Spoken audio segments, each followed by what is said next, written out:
Welcome to TradeTheNBA.com. This is John. This report is for the 20th of May. Well, no shock. We continue to move a little bit back and forth on Friday, and we're continuing back towards the highs today. You can see magenta still riding well above yellow here and well above the 33 level, closer to significantly, strong continuation.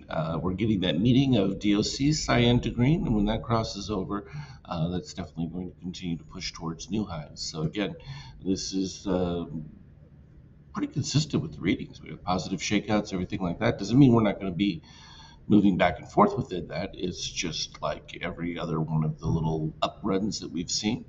They have a little back and forth intraday. To destroy some option value, they're going to swing a little bit here and there. From an NQ standpoint, likewise, also about to push back towards new highs. And yeah, you're sub one with MBI white, so short's not really active.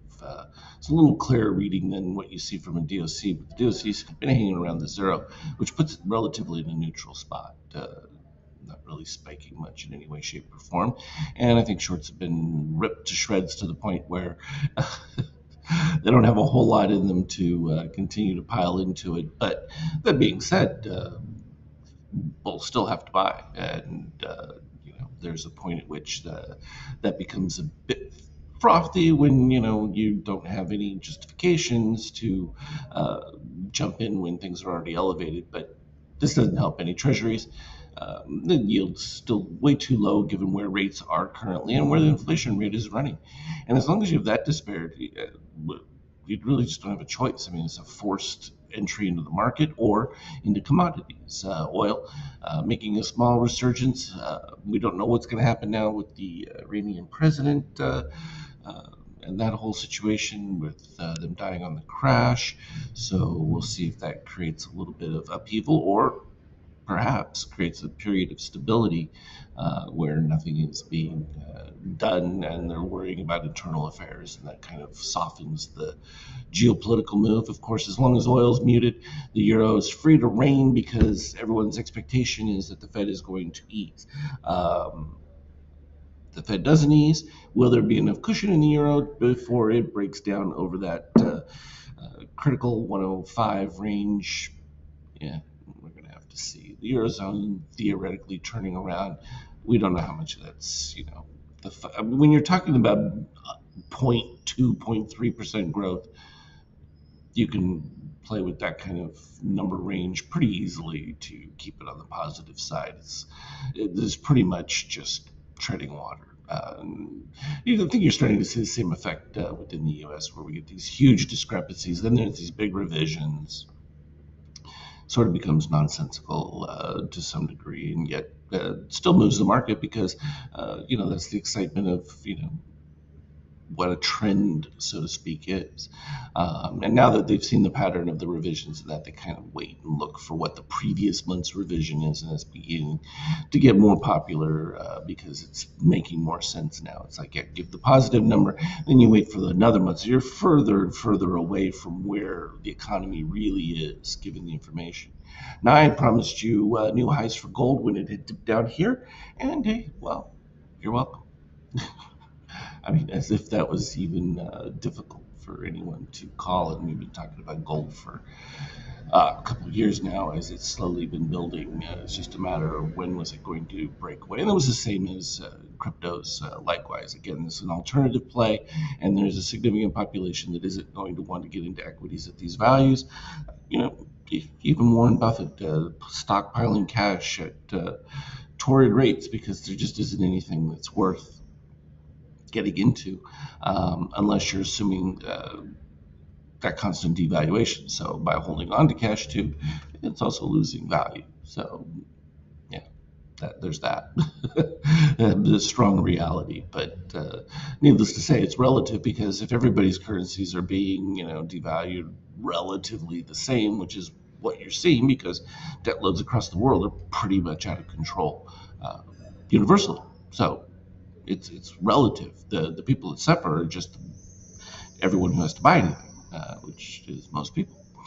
From an ETH standpoint, it's still working its way back up. It's a little bit slower than Bitcoin and definitely gold has been the shining element through all of it. From a 50K standpoint, we'd already went out of that one. We went into what we define as our little bit of a short trade, which was marked there, and then that flipped around. Actually, I have the other pink bar right here that we were showing, and this is relatively fairly simple but pretty consistent.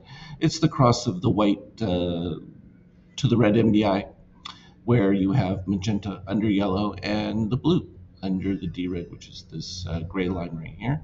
And that's pretty consistent. And we were talking exactly about how that plays out. And you can see even within this massive uprun, there have been a couple of times further back, a few days ago, where it signals, and then the turnaround is usually just the blue moving back above the gray.